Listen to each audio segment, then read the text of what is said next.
He gave a defeat for our team. Okay, here. Please. Hi, Roberto.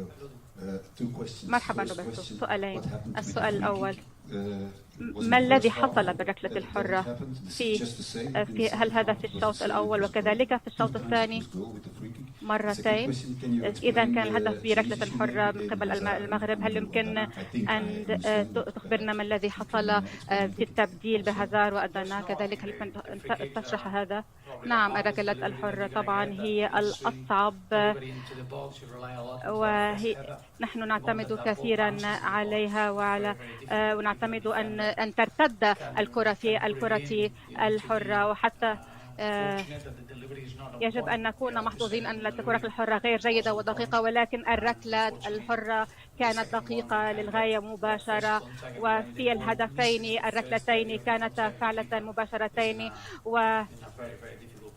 وطبعا كان حارس مرمى في موقف صعب للغاية، وهذه الأمور تحصل فيما يتعلق بالتبديلات. كما السابق إيدن دوره كان أن يحاول أن يصل 60 دقيقة. علينا نتعلم من الماضي. أعتقد أن إيدن قدم أداء جيدا للغاية. آخر مرة رأيته في هذا المستوى كان ضد البرتغال في كأس أوروبا وخسرناه في ذلك بسبب الإصابة، ونحن نحاول أن نتعلم من أخطاء الماضي، ومن الواضح أن هذه منطقة حمراء وعلينا أن نقوم بحمايته، ولكني أردت أن يلعب إيدن وأن نستخدمه طوال كل هذه البطولة. وطبعا خطر خسارته طبعا كان أمر كبير، وأردنا أن نخرجه. لدينا الكثير من الخبرات الكبيرة في المنتخب مع أمادو. كانت لحظة كنا خسرنا فيها السيطرة على المباراة، وأردنا أن نبدل لنحقق هدفا، وأمادو حصل على البطاقة الصفراء، وكانت مساحات تصبح أوسع كثير، وكان الخطر خسر أمادو كذلك ببطاقة صفراء ثانية.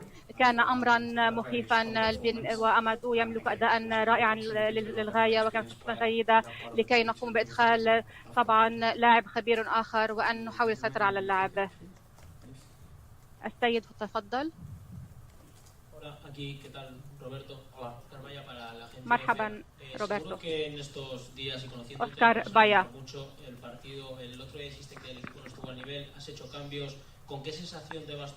معرفتي بك أعرف أنك تقوم بتحليل هذه اللعبة. لقد قلتم أنكم لم تكونوا في المستوى الذي ترتقون إليه في المباريات السابقة. ما تقوم به فيما يتعلق بالمباراة ضد كرواتيا؟ لقد لعبنا اليوم بطريقة أفضل من لعبنا عليه ضد كندا، كان أداؤنا أفضل، وهذه كانت خطتنا. طبعا في بطولة كأس العالم علينا أن نتطور إذا تطور المباريات. لا يوجد فترة تكيف أما فيما يتعلق بتفسير أو تحليل مباراة اليوم. هنالك مباريتين، المباراة قبل وبعد الهدف لم تكن تتفق علينا كما يجب. كان علينا أن نلعب 90 دقيقة بالطريقة ذاتها كما لعبناها منذ الدقيقة الأولى، وأن نحاول أن نأخذ مخاطر أكثر وأن نهجم أكثر، وهذا ما قمنا به. وأخطاءنا أفادت الخصوم والمنتخب المغربي. لقد كان هنالك مسؤوليات كبيرة على أكتافنا وعلى كاهلنا. لم نستمتع إذن بالمباراة. نحن عادة ما نلعب في الهجوم، ونحن نعاني من ضغوط. علينا أن نقوم بخلق الفرص وأن نلعب بفرح. نحن لقد افتقدنا لهذا الفرح، وهذا أثر ربما على طريقة لاعبي اللاعبين وأداء اللاعبين. علينا أن نقوم بتحليل الوضع. والمباراة الأخيرة التي سنلعبها للفوز. المباراتين أعتقد أن لعبناهم بطريقة مختلفة. تفضل. Hello, coach. مرحبا حضرة المدرب. كيف تشرح صعوبة خلق فرص كبيرة لديك؟ إذا كان لديك أوضاع معينة ولكن لم يكن لديك فرص، إذا كيف تشرح هذا؟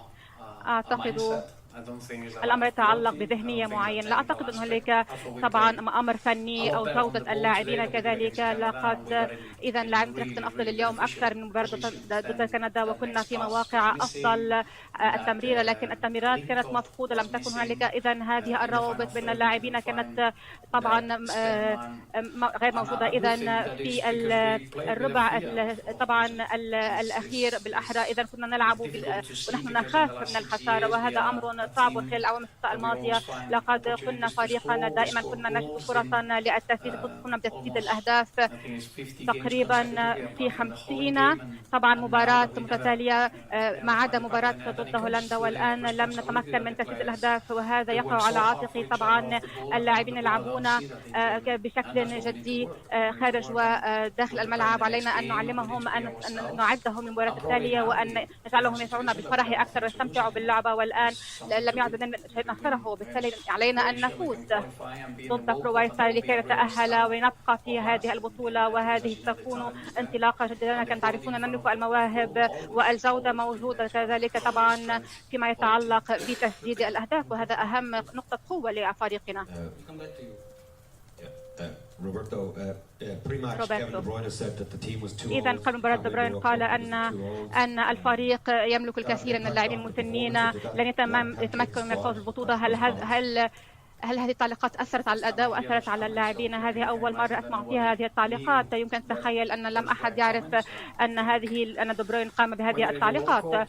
أعتقد عندما نلعب بطولة كأس العالم هنالك لاعبون يتحدثون مع الإعلام وبشكل وعلى مدى ساعات كل يوم، وبالتالي سيكون هنالك 90% من الأمور يقولونها أمور إيجابية وتؤخذ بطريقة إيجابية، واللحظة التي يسمعون فيها ربما جملا لا تقع في سياق معين تصبح الأمور سلبية. أعتقد نحن جميعنا مهنيين وعلينا أن نقدم أداء عالي المهنية. منتخبنا طبعا منتخب متضامن يعمل بجد وثبات. لا أعتقد أن هكذا التعليقات قد تؤثر على أدائنا وعلى نتائجنا.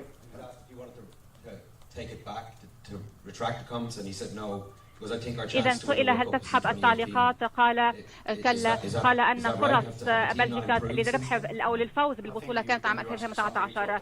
عندما تسأل سؤالا للاعب يحق له أن يبدي رأيه، ولكننا جميعنا نملك تجربة، نحن معا منذ 6 أعوام، ولا أعتقد أن الملاحظات ستساعدنا إما بالفوز أو عدم الفوز. إذا لا نعرف ما الذي يحصل خلف الكواليس، هو أمر أساسي. سؤالين أخيرين، السؤال هنا الأمام والسؤال الآخر لك سيدي. السؤال الأخير تفضل باللغة العربية. No, cannot hear the question. لا يمكن سماع السؤال. لا يمكننا سماع السؤال. عادل الرحموني، موقع ماتش بريس من المغرب. كوتش، الشوط الأول شفنا المنتخب البلجيكي مسيطر سيطرة ميدانية ولكن بدون خطورة. نسبة امتلاك الكرة عند المنتخب البلجيكي بشكل كبير في الجولة الأولى لم يستغلها. هل هذا راجع لقوة الدفاع المغربي؟ لاحظنا أن هناك في الشوط الثاني شفنا المنتخب المغربي خرج لكي يلعب الكرة وسجل هدفين على المنتخب البلجيكي. كيف رأيتم المنتخب الوطني المغربي في هذه المباراة؟ شكرا.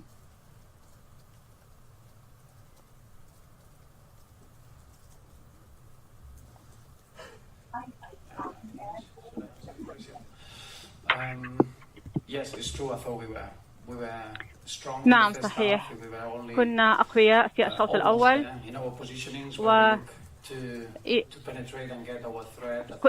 حاولنا طبعا أن نخترق خطوط الدفاع، ولكننا لم نجد إذن هذه طبعا السلاسة في اللعب اللي كنا نلعب فيها. لم نكن نلعب كما كنا نعتاد. والمغرب وجدت صعوبة في الشوط الأول أن تسيطر على الدفاع، ولكن قليلا نحو نهاية المباراة غير الهدف كل شيء. الهدف الثاني دخل في مرمانا بسبب دخول الهدف الأول. كما قلت هناك مباراتين في هذه المباراة، مباراة قبل وبعد الهدف، وما هدف واحد طبعا يغير تطور كل أو مجرى كل اللعبة، ونحن علينا لا يمكن سوى أن نلوم أنفسنا لأننا لم نتكيف مع هذا الهدف. السؤال الأخير.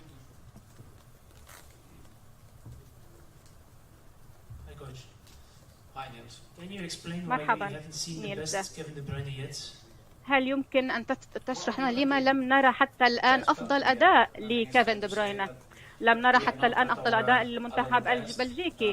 إذا يصح القول أننا لم نلعب لغاية الآن أفضل أداء لنا. إذا حتى الهدف الأول كان أداؤنا أفضل من طبعا تجربتنا أو مباراتنا مع كندا، ولكن لم نقدم أفضل أداء لنا. وليس فقط كيفن، كافة الفريق، كافة أعضاء المنتخب لعبنا ونحن نحمل على أكتافنا عبئا كبيرا ومسؤولية كبيرة، وعندما نقوم بذلك هذا يؤثر على المنتخب، على الفريق. كما تعرف أن كرة القدم هي لعبة فريق. الآن علينا أن نحسن أداءنا، أن نلعب بطريقة أفضل ونقدم أفضل أداء كما عهدتمونا. شكرا حضرة المدرب، وحظا طيبا للمباراة الثانية.